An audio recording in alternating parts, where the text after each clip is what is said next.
And joining us now is Steve Rosenthal, who's a senior fellow at the Urban-Brookings Tax Policy Center at the Urban Institute, who researches, speaks, and writes on a range of federal income tax issues. He was previously staff director of the D.C. Tax Revision Commission, practiced law in Washington, D.C. for over 25 years, and was a legislative counsel with the Joint Committee on Taxation, where he helped draft tax rules for financial institutions, financial products, capital gains, and related areas. And he has an article at the Washington Post, Trump's Taxes Are Exhibit A in the Case of Why the IRS Needs a Big Upgrade. Welcome to Background Briefing, Steve Rosenthal. Thank you, Ian. Happy to be here. Well, thanks for joining us, Stephen. Yesterday, the House Republicans made their first priority to vote to slash the $80+ billion approved by Congress last year in the Inflation Reduction Act to upgrade the IRS's ability to collect revenues, particularly from the wealthy who don't pay their fair share of taxes. So that is the new House Republicans' priorities. And the new chairman of the House Ways and Means Committee, Representative Jason Smith, Republican of Missouri, said that the new IRS commissioner should plan to spend a lot of time before the committee answering questions. So that might well fall in the definition of legislative terrorism, which seems to be what this new House is all about. And of course, Jason Smith is one of, out of the 17 new chairs of committees, 11 of them are election deniers who believe in the big lie and who voted not to certify President Biden's victory. So this is what we have, but sending that signal to the American people that, do they believe that the American people think it's a great idea not to pay your taxes and therefore not to fund a government, and therefore you have no money for Social Security, Medicare, or the military? Where's the reality here? I'd like to get to that. Well, Ian, there's a lot of politics around taxes. And I'm a firm believer, as a former Supreme Court justice once said, whose words are now inscribed on the entranceway to the IRS, taxes are the price we pay for civilization. And I believe we need to collect the taxes that are due in order to fund the services that we all require. But there's a really strong anti-tax sentiment expressed both in cutting tax rates and creating loopholes, but also in collecting the taxes that are due. And I think that's a shame and short-sighted. But do you think that the Republicans have support within the country? Do we know whether the American people just, hate the IRS blindly and don't think they should pay their taxes? Or is there a majority of sensible people in this country who recognize that taxes are the means by which a government functions? Well, I think there's a large segment of the public that still expresses confidence in the IRS, as well as the responsibility of citizenry to pay taxes. I think there's a large segment that still believes that. But it's it's hard to stand up for the IRS. They are an easy target. And the last time the Republicans took the House of Representatives, they started slashing the IRS budget almost immediately. And after a decade, the IRS budget was 23% less in real terms. Enforcement was down 26%. And that creates a lot of problems, especially as we load the IRS up with a lot of responsibilities, not just collecting taxes, but also administering social programs, in effect, earned income tax credits, some of the Obamacare credits. And so the IRS has had to do more with less for quite a while. And the areas in which we see the IRS falling down, in my view, are the areas that are harder to accomplish. That is auditing wealthy business owners and corporations, because oftentimes their tax returns and their financial affairs are quite complicated, and it's hard for the IRS to pursue and collect the right amount of taxes. But it's important.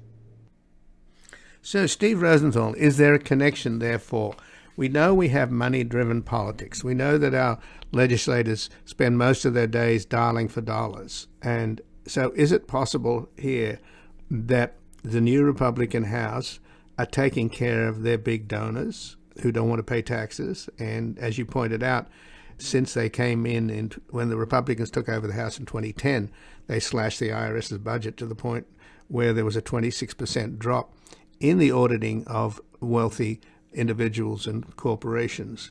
So it's hard for me not to see a connection there. Well, there's certainly a consistency in the Republican assault on the IRS, our tax collectors. And I am truly troubled by that assault, because what happens is we've seen a slashing of the IRS budget and a demonizing of IRS employees. The consequence often is the IRS performs less well. And many in Congress, those on the House Republican side especially, react by slashing the IRS budget further and demonizing IRS employees even further. It's quite a vicious cycle. Now, you try to tie to their constituents. That's a little hard to tie. I can't explain the populism of today's House Republicans, the conservative side of the Republican Party.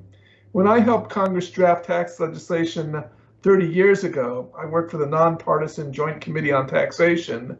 Republicans and Democrats were unified pretty much that we needed to collect the taxes that were owed, and funding the IRS was an important priority. That's no longer true. You could see from the House vote to rescind the $80 billion that was given to the IRS that Republicans unanimously voted for that, and Democrats voted against that. And so I think it's fair to say that the Republicans believe in slashing and gutting the IRS more than Democrats. I think I could say that even from a nonpartisan perspective. So let's talk then, Steve Rosenthal, about what's really happening here and whether or not this is just posturing, because there's no way in the world that the Democratic-controlled Senate and the White House are going to go along with this bill passed on Sunday by the Republicans. So does that mean that I thought it was $82 billion, but if it's $80 billion, does that mean that the $80 billion is still safe and will go to the IRS and improve tax collection? No, Ian, I don't think that the $80 billion is safe. First, just to clarify, as a technical matter, the House Republicans only intend to rescind 72 of the $80 billion. They were going to leave a little bit of money, $8 billion, for computer upgrades and some IRS taxpayer services. But overwhelmingly, 72 of the $80 billion would be rescinded under the House passed bill. Saying that, no, the House bill could not pass the Senate, and President Biden already promised to veto it. The problem that we're in is that the House Republicans are looking for leverage to pursue their agenda, an agenda that includes at the top slashing the IRS budget. As you can see, the first substantive tax legislation that the House passed was cutting the IRS budget, rescinding the extra money that was to make up for the shortfall over the last 10, 12 years. Now, the House Republicans will have leverage. Not so much the normal horse trading you might expect to see legislation enacted, but more hostage taking. For instance, the debt ceiling. The House Republicans are insisting that they want spending cuts and perhaps other items like a cut to the IRS budget as a condition to lift the debt ceiling.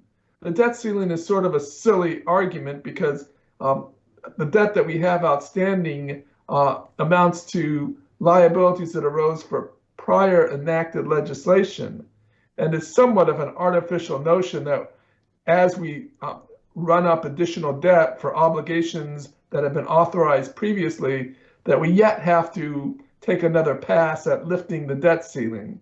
That's largely a formality. or at least as a formality when President Trump was in the office, because the Republicans voted for it. But now the House Republicans are threatening to vote against increasing the debt, which might yet create a financial crisis. The last time the Republicans threatened not to raise the debt, that increased the cost of borrowing and cost, I forgot how many billions of dollars, but there was an estimate out there. This time the stakes are much higher, and in part it's because the Republicans are just so more intent on achieving their agenda, even in the absence of having a majority vote. And so the IRS cut would not pass the House if it was just left to stand on its own or be enacted in the law passing the Senate. But given that the House Republicans have been captured by a fringe element who insist on some pretty radical approaches to governing, which is we're going to blow everything up unless we get our way. Hard to see how this unfolds. It's very uncertain. Right, but as I mentioned earlier, I'm quoting John Boehner. This is legislative terrorism, and the leopard's not going to change its spots, right? These guys are going to do what they do. So is there any way that the Senate and the White House can continue to make the United States government function in the face of these obstructionists? Well, all of it, it's a question of leverage. And it's just hard to predict how things will unfold. In past crises, the House Republicans, for instance, who held up budgets, shut down the government, including our national parks, they paid a political price for holding the operations of the government hostage for a political gain. And I suppose they'll pay a political price as well if they hold our debt ceiling or our budgets this year hostage. Having said that, hard to say how this unfolds, whether some Republicans shift and work with Democrats to advance legislation, including spending for the government, or whether the Republicans just operate by hostage taking. And I can't really tell you how this will unfold. It's not a pretty picture, and we'll see how the Congress reacts going forward. Well, I guess what I'm asking, Steve, is that you've pointed out that this is all about leverage. On the other hand, I'm wondering what kind of counter leverage that the Senate and the House and the White House have, or are we just going to be at a stalemate? Well, I'm not sure stalemate is the right word. It's a face-off in effect. The president and leaders in the Senate already have announced that there'll be no negotiating over items like increasing the debt ceiling, which is a necessity for our economy to function properly, and for the world financial system to avoid disaster. And so that's their opening position. On the other hand, there certainly are a large number of House Republicans who believe that the only way they will agree to increase the debt ceiling or even pass a budget to run the government turns on extracting concessions. And so, again, I can't really predict. And I think ultimately it turns on how the market reacts, how the constituents of the Republicans respond, how Republican leaders view the unfolding situation as a net gain for them politically or a net minus. And maybe that in turn depends on how Republican constituents look at the world, whether they view the Republicans to blame if in fact the economy blows up. But we live in such a divided time. We have a lot of Republican conservative constituencies watching propaganda channels. So that it's quite amazing. I watch sometimes, and the content is so abysmal that there's no reality to it. It's an alternative universe. And I like to listen just so I can understand how everyone views the world. And I'll speak with anyone if I'm invited, but it's hard for me to say that people like I either can break through, or a balanced audience exists to genuinely evaluate what's happening.